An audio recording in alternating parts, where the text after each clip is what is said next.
ابن عبدالرحمان نے کہا عمر میرے بھائی حضور نے بلایا ہے، انکار نہیں کرتا، لیکن ایک احسان کر یاد رکھوں گا۔ کیا؟ حضور کا میں سامنا نہیں کر پاؤں گا، مجھ سے ایسا کام ہو گیا میں حضور کا سامنا نہیں کر سکتا۔ جب نماز پڑھا رہے ہو نا حضور، اس وقت تو مجھے لے کر کے چلنا، بس حاضری ہو جائے گی، سامنا نہیں ہوگا۔ فاروق اعظم نے کہا بہت اچھا، دونوں سہارا دے۔ نہ 40 دن ہو گئے کھایا ہے، نہ پیا ہے، نہ سوئے، دیوانوں کی طرح کیفیت ہے، چہرہ پیلا پڑ گیا، آنکھیں خشک ہو گئی، جسم ہلکا ہو گیا۔ ایسے عالم میں جب لے گئے تو حضور نماز پڑھا رہے تھے، اللہ کے رسول کی آواز کانوں میں پہنچی، چیخ مار کے بے ہوش ہو کے زمین پہ گر پڑے۔ حضور نے نماز پڑھائی، پوچھا کہاں ابن عبدالرحمان؟ صحابہ نے کہ حضور وہ تو بے ہوش ہو گئے۔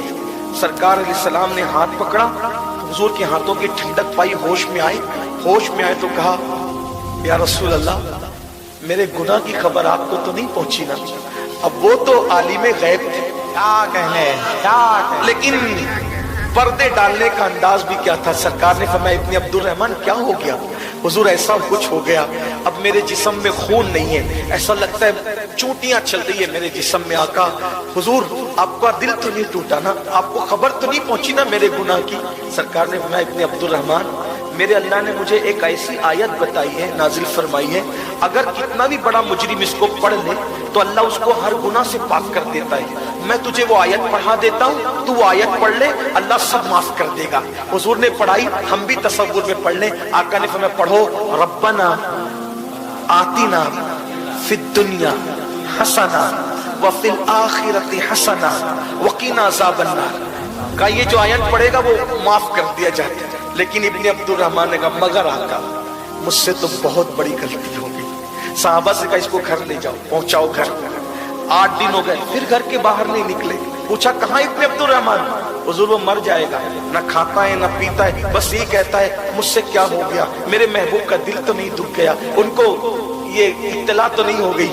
حضور نے کہا چلو آج چل کر اس کو ہم کچھ کر دیں گے۔ آقا آئی، سر بالی انہیں رحمت کی ادا لائی ہے، حال بگڑا ہے تو بیمار کی پن آئی ہے۔ آ کر کے ابن عبدالرحمان کے بستر پہ بیٹھ گئے اور ان سے کہا کیا حال ہے؟ کہا حضور حال برا ہے، آپ کا دل تو نہیں ٹوٹا نا؟ آپ کو اطلاع تو نہیں ہوئی نا میرے گناہ کی؟ سرکار کریم، کیسے کریم؟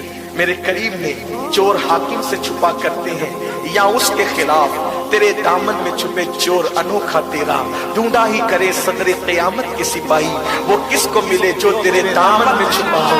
اللہ اکبر، تمہارا نام مصیبت میں جب لیا ہوگا، ہمارا بگڑا ہوا کام بن گیا ہوگا، گناہ گار پہ جب لطف آپ کا ہوگا، کیا بغیر کیا، بے کیا کیا ہوگا۔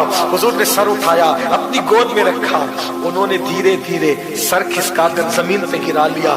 آقا نے پوچھا ابن عبدالرحمان تو نے سر ہماری گود سے کیوں ہٹایا؟ سوچو تو صحیح کیا مقدر ہے، حضور کی نالین کسی کے سر پہ رکھ دو تو وہ بادشاہوں سے بڑا ہو جاتا ہے۔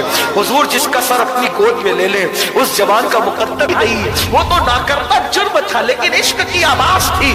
جیسے ہی سر زمین پہ گرایا، پوچھا کیوں گرا لیا؟ عرض کی آقا یہ پاپی آنکھیں جس سر میں ہو وہ سر اس قابل نہیں ہے کہ آپ کی معصوم گود میں رک سکے۔ حضور آپ کی گود بہت مقدس ہے، میں بہت پاپی ہوں آقا، اور سر گرا لیا۔ سر گرایا، پھر سر رکھا، پھر سر گرایا۔ آقا پر وہی آئی، محبوب تیرے عشق میں اتنا رو چکا ہے یہ کہ اگر یہ پوری امت کے برابر بھی پاپ لے کر آیا تو بھی ہم اسے بخش دیں۔ اللہ آپ کے دل کا خیال کرتے ہوئے، آپ کے دل کا خیال کرتے ہوئے اتنے آنسو بہا چکا ہے، اگر یہ پوری امت کے برابر، اولین اور آخرین کے برابر بھی جرائم لے کر آئے تو بھی بخش دیں گے، اس کے آنسوؤں کی اور تیرے پیار کی وجہ سے۔ بس حضور نے فرمایا دیکھو اس کے لیے کیا حکم آیا۔ ابن عبدالرحمان سے کہا ابن عبدالرحمان دیکھ اللہ نے تیرے لیے کیا حکم نازل کیا۔ ابن عبدالرحمان ساری طاقت سمیٹ کے بیٹھ گئے۔ کیا کہا میرے اللہ نے؟ اللہ نے کہا عشق رسول میں دل رسول کا خیال کر کے اتنا رو چکا ہے تو کہ اگر ساری قوم کے برابر بھی تو جرائم لے کر آئے تو بھی اللہ تجھے بخش دے۔ اتنا سننا تھا۔ صحابہ مچل گئے، ابھی کھڑا ہوگا، ابھی چلنے لگے گا اور ابھی ہمارے درمیان محفل کی زینت بنے گا، لیکن عشق واہ عشق ایک چیخ ماری، میں نے کیا کیا، یار نے کیا کیا، چیخ مار کے زمین پہ گر گئے